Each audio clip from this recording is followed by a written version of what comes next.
Hello guys, welcome back to another video, and today's topic will be about natural selection. Okay, so all of these things on the internet will basically have the idea of where things evolve, like this one. They evolve to protect themselves, to help them live better. Like for example, here, all the green bees. The birds only like the green bees.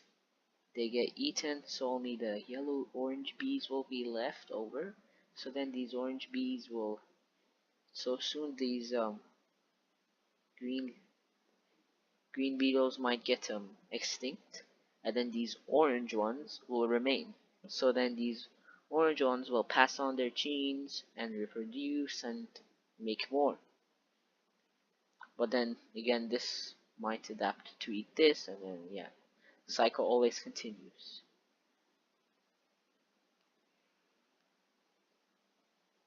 Okay, and this one's a more sophisticated question, but it looks like that, but it's really easy to talk through. Okay, so a population of mice has moved into a new area where the rocks are very dark. Due to natural genetic variation, some mice are black while others are tan. To avoid any misconceptions, natural selection is completely it's completely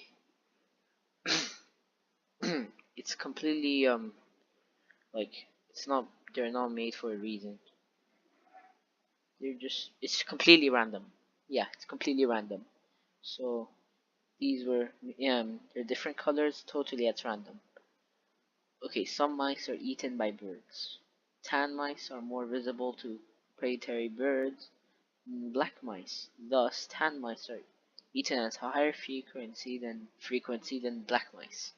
Only the surviving mice reach productive age and leave offspring. Okay, so basically what's happening over here is that because these mice match with the rock, the bird is they're hardly visible to the bird. So then the bird cannot eat them. Therefore, the bird eats the different color mice, which are very visible. It's like trying to spot white from black.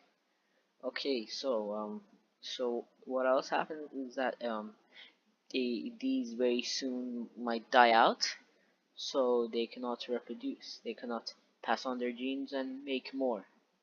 Okay, so if mice were productive given next generation, because black mice had a higher chance of leaving offspring than tan mice, the next generation contains a higher fraction of black mice than the previous generation. So from here to here, as you can see, the ratio of black mice to white mice have seriously increased. So now they used to be equal at the beginning, or maybe in greater. So black mice were equal to white mice. So then the black mice now have a greater ratio than the white mice. So now now it's only 2 out of 9. No, 2 out of 7. So 7 of these. So the ratio here is 7 to 9. 7 black mice and 2 white mice only. But here the ratio was way different. It was 3 to 2. And here it was a mind-boggling 6 to 3. No, 3 to 6. Yeah. So as you can see, it makes a huge effect. Yeah, another example. As you can see, there's loads of examples.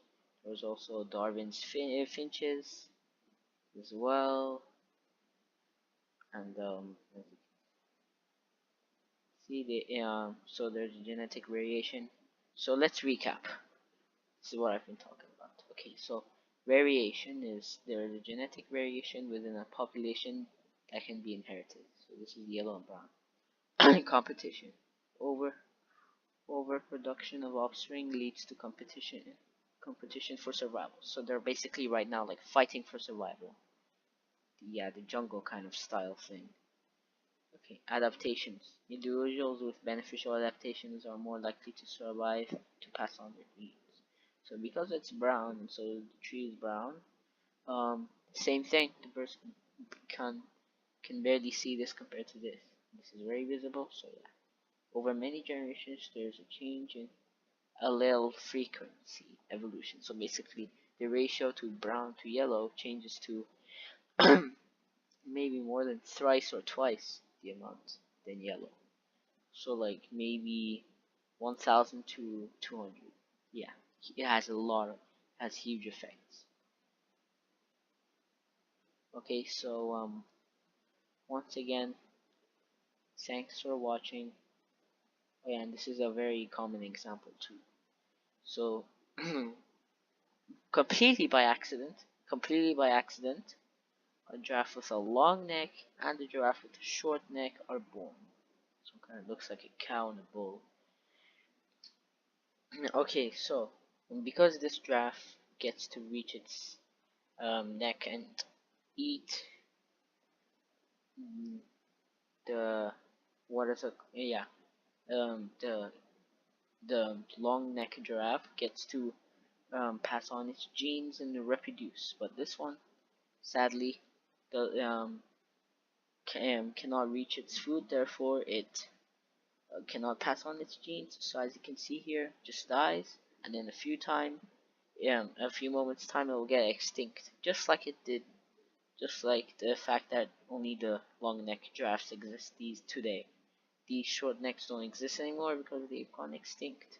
So as you can see, one very little genetic code can make a huge difference. And also one misconception: natural selections often force things that like get your the genes you pass on changes changes only if you get hurt by it, but that's actually not true. It changes if it's like very big thing. Like for example, if there's someone, like let's say in your class, who, like, if you fist your arms, you get this extra vein. Yeah, and some people don't have that. That's not gonna change anything. That's not gonna determine who's gonna live longer, who's gonna die. That's not a fight for survival. That's a very small feature, so it's not gonna be changed over time. Okay, so I hope you guys understood natural selection. Thank you for watching. It's always been nice, and bye bye.